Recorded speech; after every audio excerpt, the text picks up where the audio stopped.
ഇനിയിപ്പോൾ വീട്ടിൽ വന്നു കഴിഞ്ഞാൽ തുണികൾ വെച്ചിട്ടുള്ള ക്രാഫ്റ്റ് ആയിരിക്കും. കാരണം അച്ഛൻ്റെ കുറേ കട്ട് പീസൊക്കെ ഉണ്ടായിരിക്കും. ഇന്ന് കട്ട് പീസ് വെച്ചിട്ടല്ല കേട്ടോ, നമ്മുടെ ഒരു ജീൻസ് ഉണ്ടായിരുന്നു പഴയത്, അത് വെച്ചിട്ടാണ്. ഇതിൻ്റെ ബാക്കി ഞാനൊരു ആവശ്യത്തിന് എടുത്ത് വെച്ചിട്ടുണ്ട്, അത് പിന്നെ കാണിച്ചു തരാം. അപ്പോൾ ഇന്നത്തെ ക്രാഫ്റ്റിലേക്ക് കടന്നാലോ. ഒരു കാർഡ് ബോർഡിൽ ഞാനൊരു ഹാർട്ട് ഷേപ്പ് ഇത് അതുപോലെ മുറിച്ചെടുത്തിട്ടുണ്ട്. ഇതിൻ്റെ ഒരു ഭാഗത്ത് വെച്ചിട്ട് ആ ഷേപ്പ് ഒന്ന് നമ്മളൊന്ന് മാർക്ക് ചെയ്ത് കൊടുത്തിട്ടുണ്ട്. അടിഭാഗത്ത് വെച്ചിട്ടാണ് കേട്ടോ മാർക്ക് ചെയ്ത് കൊടുത്തിരിക്കുന്നത്. അത് കഴിഞ്ഞിട്ട് നമ്മൾ 2 മടക്കാക്കി എടുത്തിട്ടുണ്ട്. ഒരു 2 ഹാർട്ട് ഷേപ്പ് നമുക്ക് വേണം. അത് കഴിഞ്ഞിട്ട് നമ്മൾ ഒന്നത് തുന്നി ചേർക്കാൻ പോവുകയാണ്. ചിലതൊക്കെ മെഷീനിൽ തയ്ച്ച് തരാറുണ്ട്. ഇന്നിപ്പോൾ നമ്മൾ തുന്നിയെടുക്കാനാണ് ഉദ്ദേശിക്കുന്നത്. ഈസി ആയിട്ടുള്ളൊരു പണിയല്ലേ. നമ്മളൊരു കീ ചെയിൻ ഉണ്ടാക്കിയെടുക്കാൻ പോവാണ് കേട്ടോ.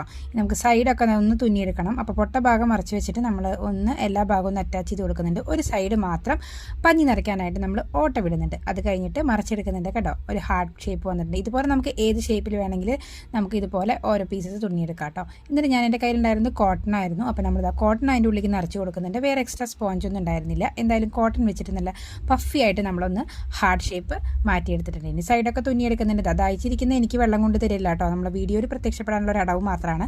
അങ്ങനെ അവർ വന്നിട്ട് ഇതാ ഇടയ്ക്കും തലയ്ക്കൊക്കെ വന്ന് പോവാറുണ്ട്. അപ്പോൾ നമ്മുടെ ഹാർട്ട് ഷേപ്പ് ഇതാ റെഡി ആയിട്ടുണ്ട്. ഇനി കുറച്ചും കൂടി ഭംഗി കൂട്ടണം. 2-3 ബട്ടൺസും കൂടി അതിൻ്റെ മുകളിൽ നിന്ന് തുന്നി ചേർത്തിട്ടുണ്ട്. ഇത്രയും ഇപ്പോൾ നമ്മുടെ കീച്ചർ റെഡി ആയിട്ടുണ്ട്. ഇഷ്ടപ്പെട്ടോ? ലൈക്ക് ചെയ്യാൻ മറക്കല്ലേ.